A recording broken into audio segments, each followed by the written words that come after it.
Shalom Bapak Ibu yang Tuhan Yesus berkati. Dalam ibadah keluarga pada saat ini kembali kita akan mendengarkan firman Tuhan. Sebelumnya saya mengajak Bapak Ibu dan Saudara untuk satu di dalam doa. Mari kita berdoa. Ya Tuhan Allah Bapa yang bertata di dalam kerajaan sorga, pada saat ini kami sebagai umat Tuhan beribadah di hadapan Tuhan, bahkan sebentar kami bersama-sama mendengarkan firman Tuhan. Tuhan, di dalam kerajaan sorga, hamba-Mu yang pada saat ini menyampaikan firman-Mu, kiranya Tuhan menuntun hamba-Mu dengan kuasa Roh Kudus Tuhan, agar supaya hamba-Mu mampu menyampaikan firman Tuhan di dalam kebenaran Tuhan, dan hamba-Mu juga hidup di dalam ketaatan, di dalam firman-Mu Tuhan.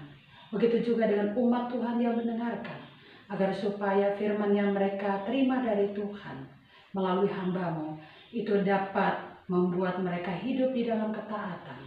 Oleh karena itu, ketika kami semua mendengar firman-Mu, mari lembutkanlah hati kami yang keras ya Tuhan, supaya firman-Mu ini masuk di dalam bagian hidup setiap umat-Mu yang mendengarkan. Terima kasih ya Tuhan, berfirmanlah. Kami mendengarkan suara Tuhan, dalam nama Tuhan Yesus kami telah berdoa. Amin. Mari Bapak, Ibu, dan Saudara, dipersilahkan berdiri. Kita membaca firman Tuhan yang terambil dari Kisah Para Rasul, pasal yang ke-10 ayat 34 sampai dengan 43. Mari saya mengajak Bapak, Ibu, dan Saudara untuk juga membaca firman Tuhan di rumah masing-masing. Kita membaca. Lalu mulailah Petrus berbicara, katanya, "Sesungguhnya aku telah mengerti bahwa Allah tidak membedakan orang. Setiap orang dari bangsa manapun yang takut akan Dia dan yang mengamalkan kebenaran berkenan kepadanya. Itulah firman yang Ia suruh sampaikan kepada orang-orang Israel, yaitu firman yang memberitakan damai sejahtera oleh Yesus Kristus yang adalah Tuhan dari semua orang.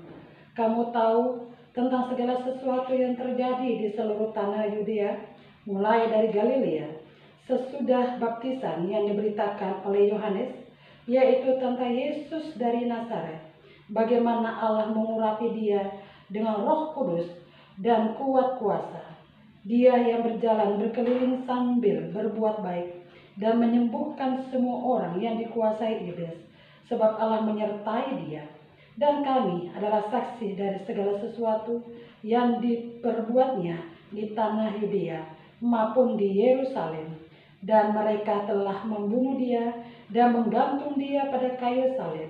Yesus itu telah dibangkitkan Allah pada hari yang ketiga, dan Allah berkenan bahwa Ia menampakkan diri bukan kepada seluruh bangsa, tetapi kepada saksi-saksi yang sebelumnya telah ditunjuk oleh Allah, yaitu kepada kami yang telah makan dan minum bersama-sama dengan Dia setelah Ia bangkit dari antara orang mati. Dan Ia telah menugaskan kami memberitakan kepada seluruh bangsa dan bersaksi bahwa Dialah yang ditentukan Allah menjadi hakim atas orang-orang hidup dan orang-orang mati. Tentang Dialah semua nabi bersaksi bahwa barang siapa percaya kepadanya, ia akan mendapat pengampunan dosa oleh karena namanya. Demikianlah pembacaan firman Tuhan. Berbahagialah mereka mendengar dan melakukannya. Terpujilah Kristus. Haleluya. Bapak, Ibu, dan Saudara yang kekasih, salam untuk kita semua kembali dalam ibadah keluarga pada saat ini. Satu renungan buat kita semua adalah Allah mengasihi semua orang. Bapak, Ibu, dan Saudara, pernahkah kita mendengar sebuah kata yakni rasisme? Rasisme adalah sebuah paham yang menganggap bahwa suatu ras lebih tinggi daripada yang lain. Rasisme itu bagaikan sebuah kanker yang menjalari sejarah peradaban kehidupan manusia, baik dari dulu sampai dengan sekarang. Nah, rasisme, Bapak, Ibu, dan Saudara kekasih, tampil dalam bentuk kebencian kepada orang lain karena dengan perbedaan warna kulit, bahasa, dan juga budaya yang ada. Sehingga itu menimbulkan perbudakan, bahkan juga peperangan, pertikaian, atau penderitaan kepada orang lain. Saat ini kita juga pasti mengetahui bahwa bangsa Yahudi pernah mengalami sikap rasisme dari bangsa-bangsa lain. Seperti kita bisa lihat ketika bangsa Yahudi diperbudak di tanah Mesir, tentunya bangsa Yahudi mengalami sebuah penderitaan yang cukup panjang. Belum lagi dikenal bangsa Yahudi saat dalam pemerintahan Adolf Hitler di Jerman. Tidak sedikit bangsa Yahudi juga mati karena perlakuan kejam yang dilakukan oleh Adolf Hitler pada saat itu.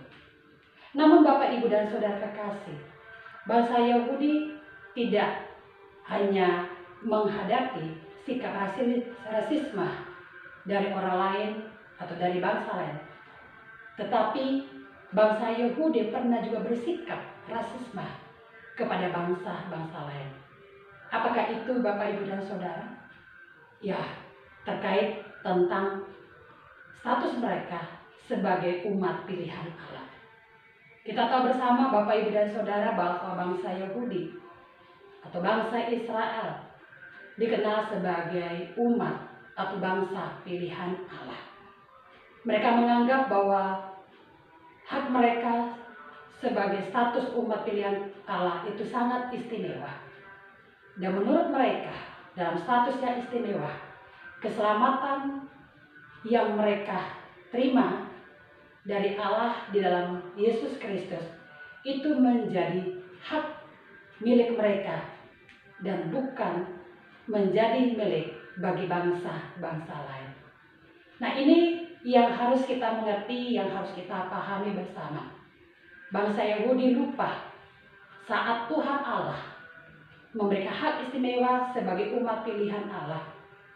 Ketika Tuhan Allah menunjukkan dan memberikan keselamatan dan mereka menerima keselamatan itu di dalam nama Tuhan Yesus Kristus, mereka harus memahami bahwa keselamatan itu bukan menjadi bahagian milik mereka sendiri, melainkan keselamatan itu harus diberitakan, harus juga dinikmati, dirasakan oleh setiap orang atau bangsa-bangsa yang ada di muka bumi.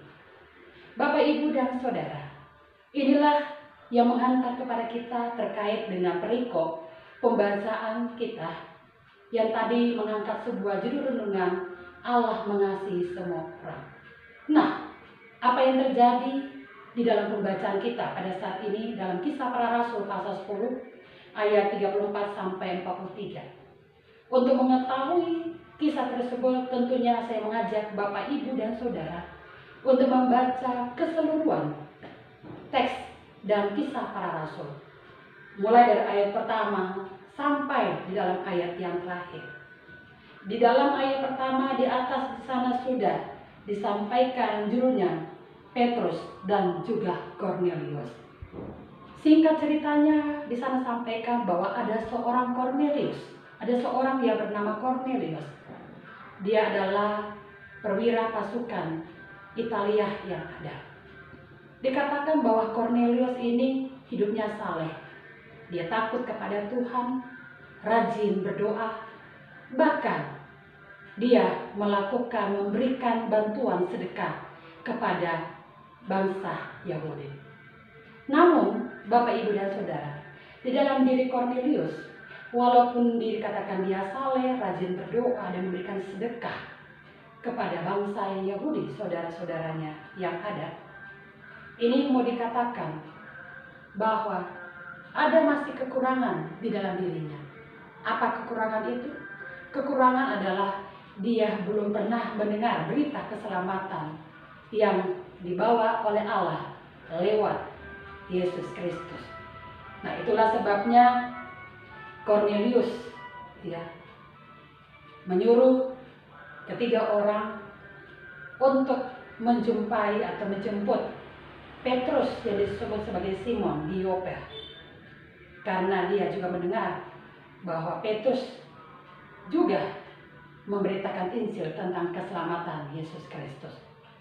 Dalam cerita selanjutnya dikatakan Petrus saat itu di Yope Pada jam 12 siang dia berdoa.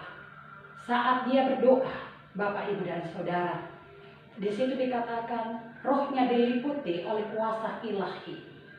Bahkan di dalam penglihatan itu Allah menurunkan sebuah kain yang lebar yang di dalamnya ada hewan atau binatang-binatang yang berkaki 4. Yang dalam kitab Imam dikatakan itu binatang yang haram.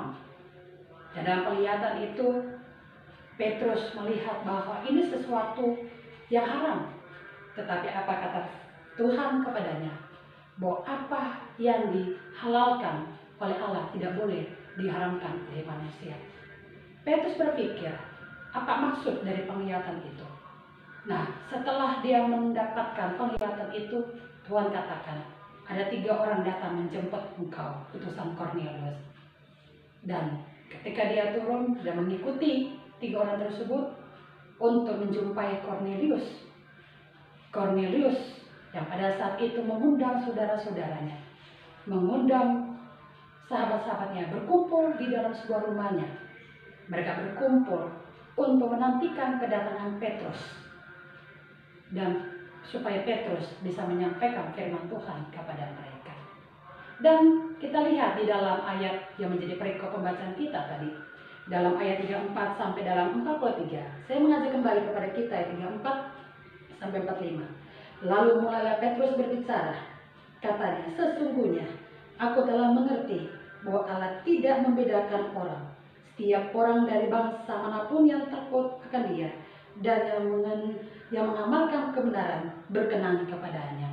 Dari hal inilah Petrus mengerti, menyadari maksud dan penglihatan itu menyampaikan bahwa Allah mengutus dia bukan menyampaikan berita keselamatan kepada bangsa Yahudi saja, tetapi kepada semua orang yang ada, termasuk Kornelius, saudara-saudara dan sahabatnya yang juga adalah bukan orang Yahudi pada saat itu.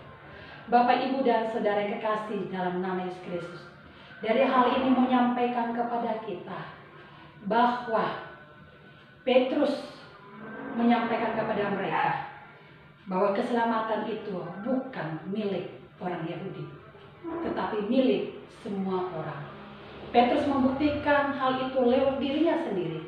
Ketika utusan Kornelius menjemputnya, Petrus merespon hal itu dan mengikutinya, utusan yang diutus oleh Kornelius. Ini menunjukkan bahwa Petrus juga sebagai orang Yahudi harus mau untuk menyampaikan kabar keselamatan kepada orang-orang di luar Yahudi itu sendiri. Bapak, Ibu, dan saudara kekasih dalam nama Yesus Kristus, sekali lagi kalau kita baca di dalam ayat selanjutnya, dari inti pemberitaan firman Allah yang ada, rahasia pemberitaan Allah itu berbicara tentang Allah di dalam Yesus Kristus yang telah mati, yang telah bangkit, yang memberikan keselamatan kepada semua orang, yang melepaskan orang dari perbudakan dosa yang ada. Nah, hal inilah juga mengajari kepada kita, Bapak, Ibu, dan Saudara, bahwa memang benar bahwa Allah itu memberikan keselamatan kepada semua orang. Mengapa hal itu kita harus lihat? Mengapa hal itu harus kita ketahui? Bahwa Allah mengasihi semua orang. Allah menginginkan keselamatan itu diterima semua orang, bukan kepada bangsa Yahudi. Saya mengajak kepada kita untuk melihat dan pelajari beberapa hal. Yang pertama, dalam Kejadian pasal yang pertama, ayat yang ke-27 di situ katakan bahwa Bapak, Ibu, dan saya dan semua orang adalah ciptaan Allah yang diciptakan segambar dan serupa dengan Allah. Artinya bahwa saya dan Bapak, Ibu, dan Saudara, walaupun berbeda ras, warna kulit yang ada, budaya, bahasa, bangsa yang berbeda, kita tetap sama di hadapan Allah. Kembali lagi tadi ayat 34 sampai 35 dikatakan, Allah tidak pernah membedakan siapa. Jadi kita tidak boleh juga membedakan siapapun di antara kita satu dengan yang lain. Berita Injil ini harus disampaikan kepada semua orang tanpa harus melihat warna kulit, tanpa harus melihat budaya mereka, bahasa mereka itu sendiri. Karena keselamatan itu menjadi milik semua orang yang ada. Yang kedua, sudah dikatakan bersama Bapak Ibu dan Saudara, bahwa selain Bapak Ibu dan saya ada ciptaan Tuhan yang sama di hadapan Tuhan. Sudah dikatakan bahwa sudah disampaikan keselamatan itu adalah milik semua orang. Ini juga diangkat di dalam 1 Timotius pasal yang kedua, ayat yang ketiga sampai dengan ayat yang keempat. Saya mengajak kepada kita semua untuk melihat 1 Timotius pasal yang ketiga, pasal yang kedua, ayat yang ketiga sampai dengan ayat yang keempat. Di sana katakan, itulah yang baik dan berkenan kepada Allah, Juru Selamat kita, yang menghendaki supaya semua orang diselamatkan dan memperoleh pengetahuan akan kebenaran. Jadi inilah yang diinginkan oleh Allah, bahwa semua orang berhak untuk memperoleh keselamatan yang ada. Nah, dari beberapa hal inilah, dua hal ini. Yang pertama tadi, bahwa semua orang sama di hadapan Allah dan semua orang berhak mendapatkan keselamatan itu. Inilah yang menjadi satu catatan buat kita semua, bahwa kembali lagi, bahwa keselamatan itu adalah pemberian dan anugerah dari Allah. Ini yang patut kita syukuri bersama. Tidak menjadi satu kesombongan bagi kita sebagai orang Kristen, sebagai pengikut Kristus pada saat ini. Tidak menjadi satu keangkuhan, kesombongan kepada kita semua. Apa yang kita terima keselamatan, di mana kita telah dibebaskan dari dosa-dosa yang ada, itu adalah pemberian daripada Tuhan sendiri.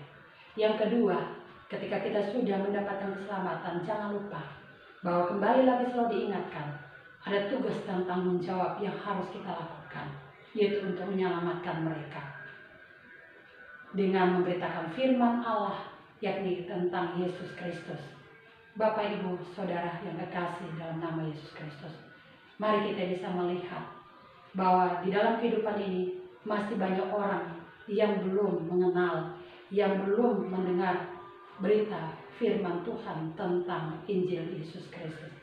Ini adalah tugas kita bersama-sama, Bapak, Ibu, dan Saudara. Selamatkanlah mereka semua, Bapak, Ibu, dan Saudara, agar supaya mereka juga boleh menikmati kehidupan yang kekal, sebagaimana yang juga kita akan nikmati bersama-sama. Tetap sebagaimana Allah mengasihi semua orang, maka kita mengasihi mereka dengan mengabarkan kabar sukacita kepada mereka semua dalam kehidupan keluarga, di dalam kehidupan sesama kita dimanapun kita berada. Salam merdeka untuk kita semua. Terobos segala hal-hal yang membatasi kita untuk bergerak dalam pelayanan yang ada. Hancurkan tembok-tembok pemisah kita. Kita rangkul semua orang supaya mereka hidup dalam damai sejahtera. Tuhan memberkati kita semua. Amin. Mari Bapak, Ibu, dan Saudara, saya mengajak kita untuk satu dalam doa syafaat. Kita berdoa. Tuhan Yesus, terima kasih untuk firman Tuhan yang sudah kami dengarkan pada saat ini. Tuntunlah kami Tuhan, bahwa keselamatan ini juga bukan menjadi milik kami, melainkan ini juga menjadi milik setiap orang. Karena Tuhan tidak hanya mengasihi kami, melainkan Tuhan juga mengasihi mereka sehingga mereka juga memperoleh hidup yang kekal. Tuhan, berkatilah GPIB Immanuel Bung Karno Mataram yang saat ini terus berjuang melakukan pelayanan, kesaksian, dan persekutuan yang ada, Tuhan. Di dalam kehidupan kami sebagai para hamba-hamba Tuhan, sebagai umat Tuhan, satukan hati jiwa kami, Tuhan, untuk kami bersemangat, Tuhan, mengubarkan kabar keselamatan di dalam kehidupan keluarga kami, sesama kami, dimanapun kami hidup berada. Walaupun begitu banyak pergumulan yang kami hadapi, tetapi kami percaya bahwa Tuhan telah berjanji untuk menyertai kami dan memberikan kekuatan atau ketabahan menghadapi setiap penderitaan yang ada. Dan Tuhan pasti juga membukakan jalan buat kami untuk melihat jalan keluar di dalam setiap persoalan yang kami hadapi. Berkatilah Kota Mataram, Provinsi NTB yang ada, Tuhan, pemerintah-pemerintah yang ada. Berkatilah Indonesia kami, pemimpin Indonesia kami. Berkatilah rakyat yang ada semua. Terima kasih juga untuk anugerah keselamatan, kemerdekaan yang Tuhan berikan kepada kami, yang juga saat ini masih kami peringati dengan usia yang 75 tahun. Ajari kami Tuhan, untuk kami sebagai saudara bersaudara walaupun kami berbeda, kami tidak menindas, kami tidak menyepelekan, kami juga tidak melakukan semacam satu rasisme kepada setiap orang walaupun kami berbeda. Ajari kami melihat bahwa kami dengan mereka adalah saudara yang juga butuh keselamatan dari Tuhan. Terima kasih Tuhan, masalah demi masalah kami percaya akan selesai di dalam kehidupan Indonesia kami, demikian juga untuk dunia yang ada. Kami akan melanjutkan kehidupan kami bersama keluarga kami, dengan masyarakat, nah aktivitas pekerjaan kami di rumah, dalam masyarakat yang ada, begitu juga anak-anak kami yang sekolah, yang masih sekolah di rumah. Tuhan, mari Tuhan memberkati mereka, anak-anak kami, supaya mereka punya semangat dan tekun belajar. Untuk guru-guru kepala sekolah yang ada, berkati mereka, supaya mereka juga punya semangat untuk juga membimbing dan juga memberikan pengetahuan yang baik kepada anak-anak kami yang ada sebagai generasi penerus bangsa. Tuhan, terima kasih ya Tuhan, mohon kiranya Tuhan mendengarkan dan sempurnakan doa kami yang kami panjatkan dalam nama Tuhan Yesus yang telah mengajar kami berdoa bersama. Bapa kami yang di sorga, dikuduskanlah namamu, datanglah kerajaan-Mu, jadilah kehendak-Mu di bumi seperti di sorga. Berikanlah kami pada hari ini makanan kami yang secukupnya, dan ampunilah kami akan kesalahan kami, seperti kami juga mengampuni orang bersalah kepada kami. Janganlah membawa kami ke dalam pencobaan, tetapi lepaskanlah kami daripada yang jahat. Karena Engkaulah yang empunya kerajaan dan kuasa dan kemuliaan sampai selama-lamanya. Amin. Marilah Ibu, Bapak, dan Saudara, setelah semuanya kita melewati segala runtun liturgi yang ada, kita masuk terima berkat. Disilakan berdiri. Arahkan hati dan pikiran kepada Tuhan. Terimalah berkat Tuhan. Kasih karunia, rahmat, dan sejahtera dari Allah Bapa dan dari Tuhan Yesus Kristus dan Roh Kudus dalam Tritunggal yang besar, kiranya memberkati kehidupan keluarga, Bapak, Ibu, dan Saudara, dan juga memberkati pekerjaan dan pelayanan, dimulai dari sekarang sampai selama-lamanya.